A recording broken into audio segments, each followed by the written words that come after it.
అసలు ఏంటిది? భయపడకు, ఇప్పుడు నేను ఎవరి కత్తడిలోనూ లేను. ఇటాచి ఉచిహా మిగతా అందరికంటే తను చాలా భిన్నంగా ఉన్నాడు.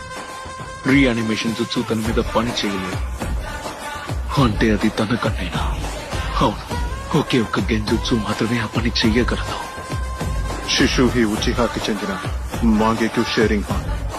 నిజానికి అదొక అల్టిమేట్ గెంజుత్సు, కోటో అమత్సుకామి. ఉచిహాకి చెందిన పవర్ఫుల్ గెంజుత్సు యూసర్ టెలిపోర్టర్ శిశుయు అతనే కదా?